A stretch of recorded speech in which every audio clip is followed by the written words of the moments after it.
Hello students, welcome to NJ Institute of Engineering and Technology. Here myself, Mr. Jaiswal Kishan from Civil Engineering Department, and we are learning all about earthquake engineering. So let's start. In today's session, we will be covering a new module which is lateral loads of building. So in this module, we will covering up some theories and its concepts and some examples. So let's start up with the theories. So first of all, in lateral loads, we are taking approximate method, and there are various types of approximate method. I will be covering up in upcoming slides. Now, what are approximate method and how they are useful? So approximate method is a method by which a multi-story building frame resists horizontal or lateral loads like as wind, earthquake, etc. So this is a method in which building frames resist the horizontal forces. We get to know that how much amount of force a building should can be resist by the approximate method analysis. Now depends on how the structure has been planned to resist these loads. So depending on that, we will get to know that how the structure will behave during the forces of like as earthquake or wind.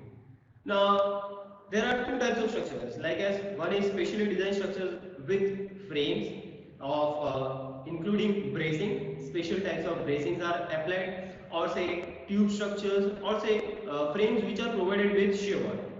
Now, in such special kind of structures, all the forces will be resisted, or say maximum amount of forces will be resisted by these bracings, shear walls, and tube elements. Now, what if our building is not suffice with all these elements? Let us assume that we are having a simple frame structure without this shear walls, bracings, etc. So in such kind of frame, the forces will directly attract or say directly affect to the structural element, majorly beams and columns. So we have to design that particular element in such a way that it resists the forces very well.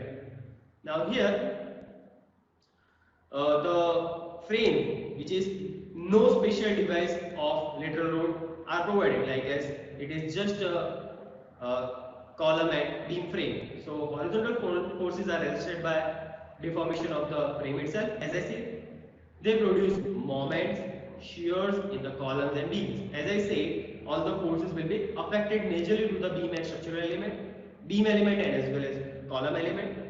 So unbraced frame can be economically for building up to 12 story high. So we can plan to have a unbraced frame, or say without special structural element, we can build up to 12 story kind of building. For more than that, we specially require shear walls, as well as for more like as 50 plus story, or say more than nearly 80 story, we require bracings also. Now, frame with shear walls or special structure systems such as tubes and multiple tubes used for tall buildings, as I said, and should be analyzed by more exact method. Now, why here written that more exact method? Because right now we are studying approximate method.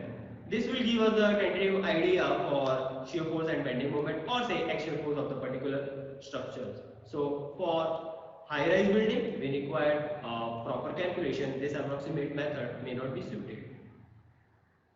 Now there are various methods, such as these methods are commonly analyzing for frames subjected to lateral forces are, these are the four most common method. First is Portal method, second one is cantilever method, third one is elastic analysis of whole frame by classical method, and fourth one is approximate method by factor method.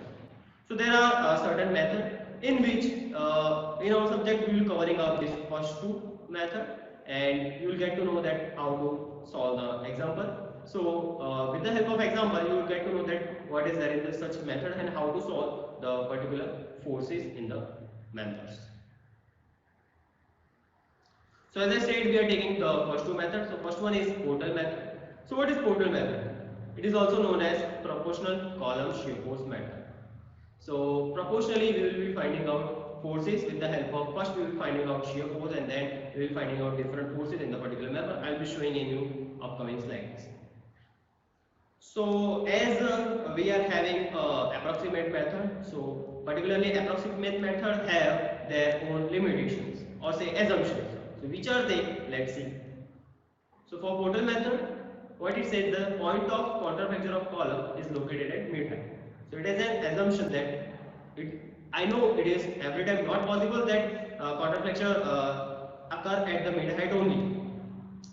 So here they have assumed that for the particular column height, at the mid span or say at the mid height, the point of counterflexion occur or say it changes its direction from positive to negative or say negative to positive. Similarly for the beam, they have assumed that it is located at mid height. So for the beam also they have assumed that this point of counterflexion will pass from the mid height of the mid span of the beam. Now the above two assumptions make the structure as a determinant. So these two assumptions make our structure as a determinant. Now horizontal forces are concentrated at parallel points, that is junction of beam and column. So next assumption is whenever the horizontal forces occur, like as earthquake or wind load. Right now we will be considering some of kind of wind load. So it will be acting at directly at the beam column junction at the panel point. They have assumed it. Shear force in each portal is assumed equally distributed between two column legs. So whatever the value of shear force, it will be equally distributed at the two column legs. I will be showing you this in the example clearly. Now the frame at each level of the counterflexion of the columns can be assumed to be made up of series of single wing portals subjected to horizontal forces, and the shear force induced in the column of the portal at the level of the counterflexion of the columns due to the horizontal forces is proportional to the span of the individual portals. So these 2 points will be clearly understood during the solving of example. Next is advantages and limitation of the portal method. So these are certain advantages that this method is very simple and easy to use. Obviously it is very easy. I will be showing you how to solve the example. This gives approximately satisfactory result up to 2 to 3 story or say 2 to 3 number of bays. In a sense, up to 2 to 3 story building or say 2 to 3 number of bays. So it gives satisfactory result for it. And it gives satisfactory result for symmetrical frames of moderate height. Moderate height in the sense up to 3 to 4 meter height, and if the frames are symmetrical, like each base having symmetrical width and each story has a symmetrical height. So it gives satisfactory result for that, as it says in the second point also. Now, what are the limitations? This method do not take care of stiffness of the member. Hence, it is suitable for frame in which all the members have almost same stiffness. So, as the building with the composite structures, assume a building with the composite structures like a steel and say concrete or say composite. So, each member have their different stiffness.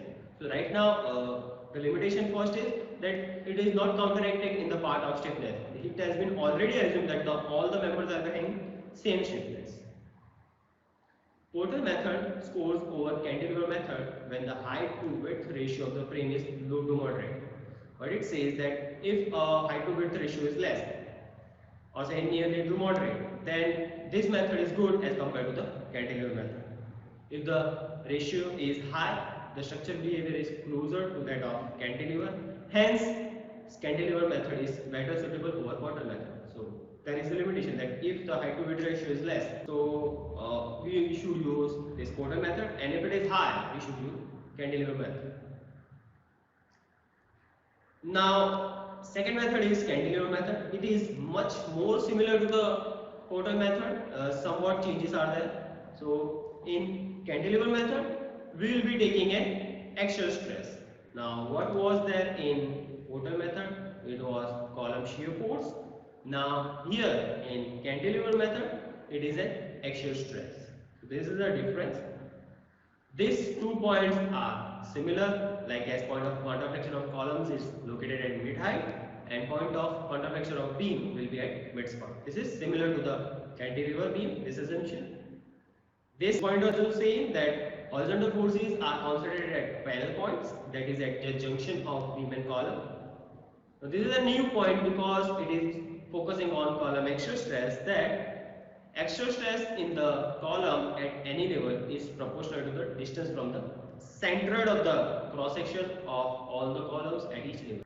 So what it says that the axial force or say axial stress will be taking proportional to the centroid of the cross section. I will be showing you this in the example. It is we will be using that equation called, I hope you remember, which we were using in the MOS subject, like as m by I equals to f by y equals to e by r. So that equation will be helpful for solving the cantilever method. So due to which we can find out the axial stress. Now this method of analysis is more appropriate for taller tower, like frame having smaller base but several stories. In the Porter method, it was for 2 to 3 story. Here it is saying that up to 7 story. This method is suitable for high narrow building. It is suitable for building up to 25 to 35 stories. So we can use this cantilever method for approximately calculation of the forces. So these are the two methods we will be focusing on. So first of all, we are starting with the Porter method. So we are starting with the Porter method. So these are the various steps which you need to be remember. Now, actual use you will be getting to know while solving the examples. So, first step is column shear. As Porter method is based on proportional column shear, so we will be starting with column shear as known as Q. Now, column shear Q act at a mid height of the column as two equal and opposite forces. So, at the column, we will be assuming that column shear will be acting to an equal and opposite.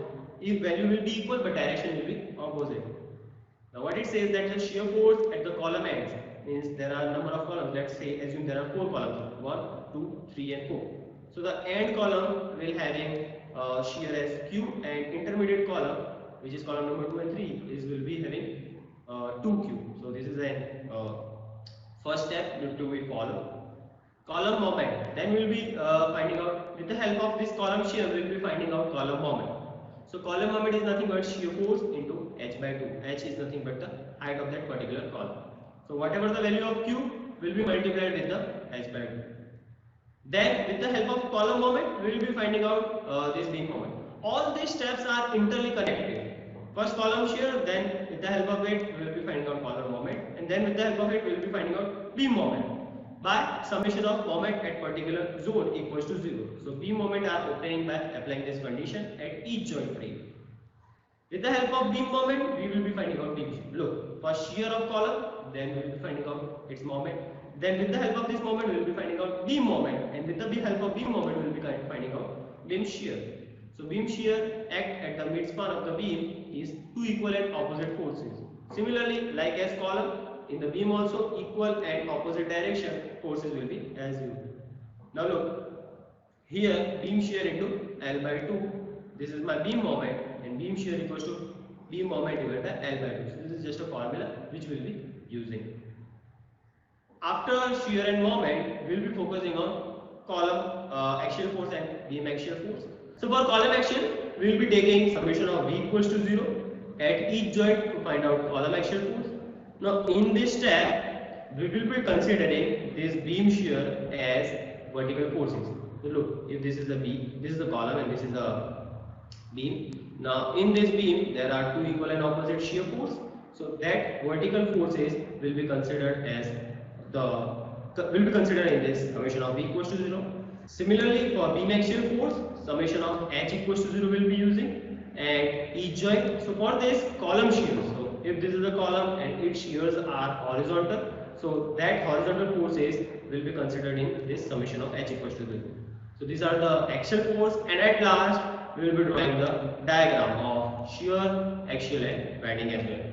So these are the various steps we will be keeping in mind, and you will be used in the example in the next session.